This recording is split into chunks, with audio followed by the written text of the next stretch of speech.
प्रियंका गांधी वाड्रा और प्रशांत किशोर की एक मुलाकात हुई।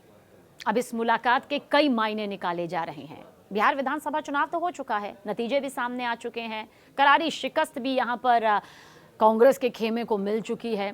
फिर आखिर ऐसा क्या जिसके बाद इस मुलाकात का यहां पर इतना जिक्र हो रहा है? देखिए, गुपचुप मुलाकात में आखिर क्या बात हुई, अब सभी के जहन में यही सवाल है। प्रशांत किशोर की कांग्रेस महासचिव प्रियंका गांधी वाड्रा के साथ ये मुलाकात दरअसल ऐसे वक्त में हुई है जब बिहार चुनाव में जनसुराज पार्टी और कांग्रेस का प्रदर्शन बेहद निराशाजनक रहा। पार्टी 238 सीटों पर लड़ी थी, लेकिन एक भी सीट हासिल नहीं कर पाई। एक भी सीट 236 उम्मीदवारों की जमानत जब्त हो गई और वहीं कांग्रेस का प्रदर्शन भी बेहद कमजोर रहा। पार्टी 61 सीटों में से सिर्फ 6 पर सिमट गई। ऐसे में प्रशांत किशोर की ये मुलाकात राजनीतिक तौर पर कई सवाल खड़े कर रही है। देखिए, बिहार विधानसभा चुनाव में करारी हार और जनसुराज पार्टी के लगभग सभी उम्मीदवारों की जमानत जब्त होने के बाद चुनावी रणनीतिकार से नेता बने प्रशांत किशोर एक बार फिर सियासी गलियारों में चर्चा का विषय हैं।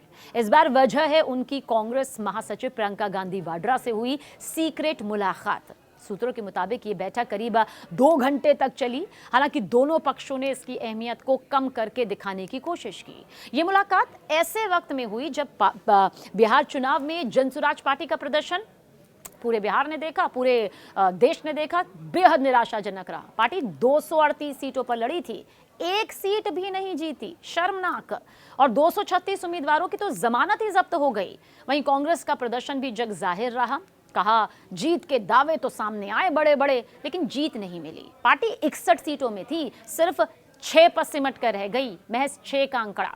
ऐसे में प्रशांत किशोर की ये राजनीतिक मुलाकात बहुत सारे सवाल यहां पर खड़े कर रही है। क्यों कांग्रेस से दूर हो गए प्रशांत किशोर? ये सवाल अगर जहन में है तो कहा जा रहा है कि प्रशांत किशोर और गांधी परिवार के रिश्ते नए नहीं हैं। साल 2021 में जेडीयू से अलग होने के बाद प्रशांत किशोर ने कांग्रेस नेतृत्व के सामने पार्टी को पुनर्जीवित करने का एक ब्लूप्रिंट रखा था। अप्रैल 2022 जब सोनिया गांधी के आवास पर अहम बैठक में राहुल गांधी और प्रियंका गांधी वाड्रा भी मौजूद थे, उस वक्त प्रशांत किशोर कांग्रेस में शामिल होने को तैयार थे। लेकिन पार्टी ने उन्हें एम्पावर्ड एक्शन ग्रुप का हिस्सा बनने का प्रस्ताव दिया। हालांकि यहीं से बात बिगड़ गई। प्रशांत किशोर ने सीमित भूमिका स्वीकार करने से साफ इनकार कर दिया और खुलकर कहा कि कांग्रेस को व्यक्ति नहीं बल्कि नेतृत्व और संरचनात्मक सुधारों की जरूरत है। इसके बाद दोनों के रास्ते बिल्कुल अलग अलग हो गए। देश की सियासत ने यह देखा और प्रशांत किशोर कांग्रेस के मुखर आलोचक बनते चले गए। वो सबने उनकी बयानबाजी से महसूस भी कर लिया। साफ तौर पर था। दिलचस्प यह है कि बिहार चुनाव प्रचार के दौरान प्रशांत किशोर ने न सिर्फ कांग्रेस बल्कि राहुल गांधी की वोट चोरी और एसआईआर जैसे मुद्दों को भी चुनावी मुद्दा मानने से साफ इनकार किया था। लेकिन चुनावी नतीजों के बाद उनकी प्रियंका गांधी वाड्रा से मुलाकात जो हुई है, अब ये संकेत दे दिए हैं कि राजनीतिक संवाद के दरवाजे पूरी तरह बंद नहीं हुए हैं।